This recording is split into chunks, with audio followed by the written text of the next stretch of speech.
Yo, it's your boy Gil, another Fan TV. Coming back at you with another video. What's up? How y'all doing today, man? Don't forget like, comment, subscribe. Like I say, every video, I do love doing this, man. So we'll get right into it. So, the Lounge Podcast, hosted by two Ravens writers, Garrett Downing and Ryan Mink, this week had on Eric DeCosta, right? So EDC was on the podcast and he gave some interesting thoughts about the process of the Ravens draft and things like that. So I wrote down some notes I got here on my phone that from the podcast I thought was interesting, right?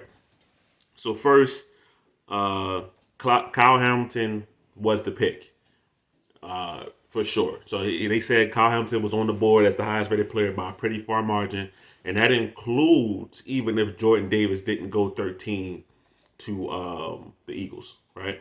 So if it was between Jordan Davis and Kyle Hamilton would have been the pick, right? Now, obviously, he's easy to say that because he's on the Ravens. Who knows how much his truth is in that? But I firmly believe that Kyle Hamilton was that guy. Because they also asked EDC, like, if I would have asked you this question back in February, did you think Kyle Hamilton would be there at 14? He said, absolutely not. And that's pretty much the consensus, man. Kyle Hamilton was a top 3 to 7 pick. Then to that 40-yard dash happened. And then the tumble started for him, right? And then luckily for us, we got player 14, number 14, a lot of 14s for Kyle Hamilton. Anyway, another interesting tidbit was he kind of suggests that if that run on wide receivers didn't happen so early, that the Ravens might have been interested in taking a wide receiver. Now, he said not just any wide receiver. They were looking for a certain guy. Now, that leads me to two people. Garrett Wilson, who was kind of the consensus number one guy in this draft, and would have given Ravens a dynamic route runner, plays bigger than his frame, really good player. Or Jameson Williams. I mean, we gotta think the Lions traded up from 32 to 12 to get Jameson Williams.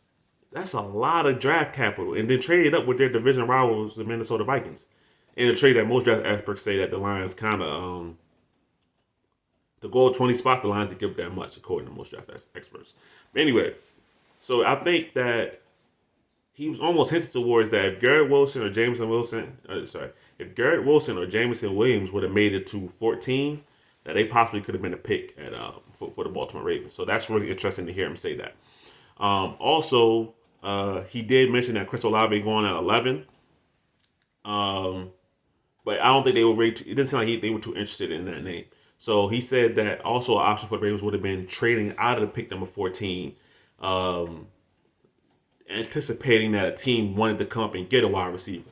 So let's say Olave was still on the board at 14, right? And the Saints hadn't made that trade up to 11 yet. They would anticipate maybe getting a call from a team like the Saints, say, hey, come up to 14, you can take your player. Now, Ravens would only have done this if Jameson Williams, Garrett Wilson, Jordan Davis, and Kyle Hamilton were all gone.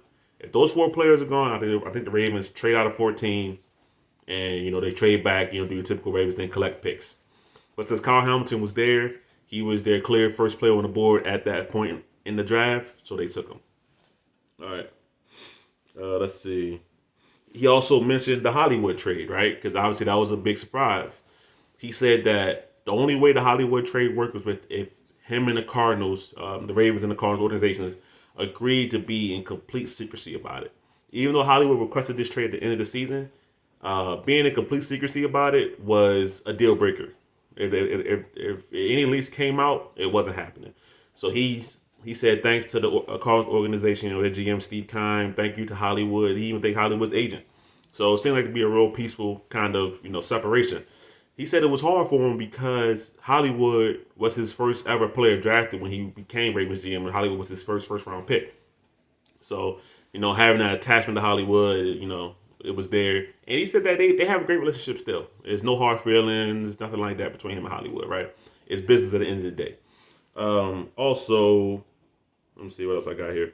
Oh, he mentioned that if a player wants to be traded, he's not going to stand in their way. Basically, he said he doesn't want any unhappy people inside the organization because he probably feels like that brings down team morale, knowing that somebody wants to be traded, but the team refuses to trade him. Now, with that same point, he's not gonna let somebody go for peanuts. Now, he said that in every trade, that they make, he wants the Ravens to come out the winner of the trade. Simple as that.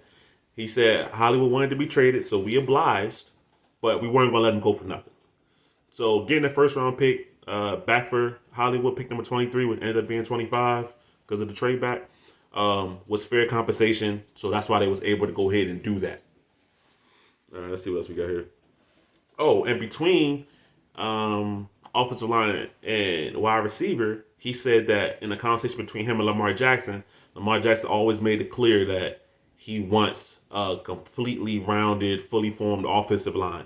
Not that Lamar Jackson doesn't want wide receivers, but that offensive line was a major concern of his, and that him and Lamar Jackson talk all the time, and that was one thing that he pointed out was he wanted a revamped offensive line. Now Lamar Jackson, as we know, was running for his life last year. I mean, and I think that caused a lot of mistakes from Lamar, holding on to the ball too long. We're talking about some hero ball kind of plays, trying to make everything happen on his shoulders because he felt as though he had to do it that way. All the injuries, bad offensive lineman play, he felt like everything had to come from him, which put a lot of pressure on him. Now, with a good offensive line in place, maybe he can just chill, take things as they come, take the short, take the mid, and just read the defense as we know Lamar Jackson is capable of doing. So hopefully with this fortified wall in front of him, we see Lamar really get that sense of calm back in his game, right? He mentioned David Ojabo. He said that David Ojabo was such a talented player that he could have been the pick at 14, but also said that if David Ojabo doesn't tear his Achilles, he probably goes before 14. The Ravens only get a chance to get him. So, and he mentioned that he believes he has no ceiling on his talent. So they're really high on David Ojabo. He didn't mention anything about his recovery, him coming back. I think the expectation is he will play this season. I mean, David Ojabo said himself that he expects to play this year. So going with that, I tend to agree. Let's see. Now to the fourth round. When they had 6 fourth-round picks, he said he really honed in on this round. I mean, he had 6 picks, and it was seemed to be while most Ravens fans were thinking, okay, we're going to trade a couple picks here and there, whoop in the second, whoop in the third. That wasn't the plan, man. They intended on making these 6 picks, and they did that. He said he relied heavily on analytics, reached out to some people from the Orioles and different organizations, and just trying to get what was the best scenario, the best way to really attack this round, attack this draft. And it was clear that the best player available. Just keep going with that. So let's see what some else he said about the players in this round. Jaylen Davis. He said that he called him a sticky coverage corner. So that's really good for Ravens fans to hear that. That's what they saw on tape. That's what everybody else says about him. So that's not a surprise there. He mentioned that Kohler, the tight end from Iowa State, very smart, excellent football intelligence, and that while he might not have been a great blocker in college, they feel as though they can get more out of him in the NFL. But obviously, he was drafted to be another receiving threat. Let's see. He said that the 4th round and rating the draft entirely, they weren't just searching for scheme-dependent players. It wasn't like, oh, they fit the Ravens scheme, or they fit the scheme. No. He said the Ravens were searching for high-ceiling, high-upside players. So he said if we came out to say taking a pure blocking tight end versus a passing tight end who could learn how to block, they were going with a pass-catching tight end. And that's what they did, true to form. He mentioned Isaiah Likely. Apparently, Isaiah Likely's from the Massachusetts area, so is DeCosta. So they had a little connection there. But he called Isaiah Likely a playmaker.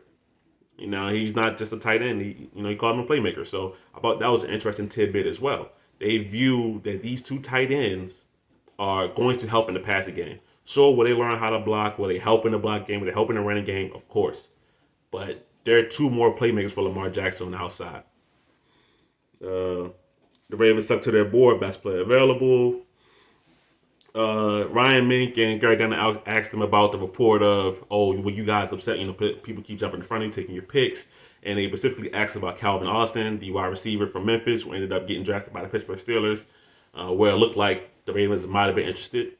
I'm not really too interested in that story just because he does seem to confirm that was true. He doesn't say it definitely, but it seems like he was leaning that direction to confirm that that's true.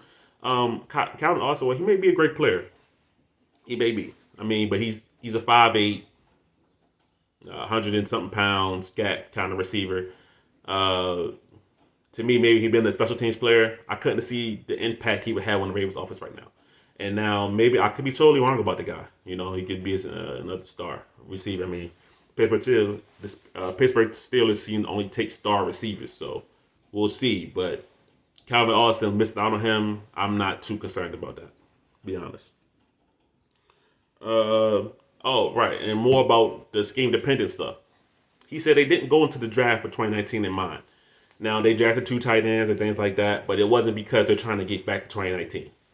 He said that trends change every year, the league changes every year, so trying to get back to 2019 isn't exactly the smart thing to do. They took guys they viewed as high upside, high ceiling playmakers. Simple as that.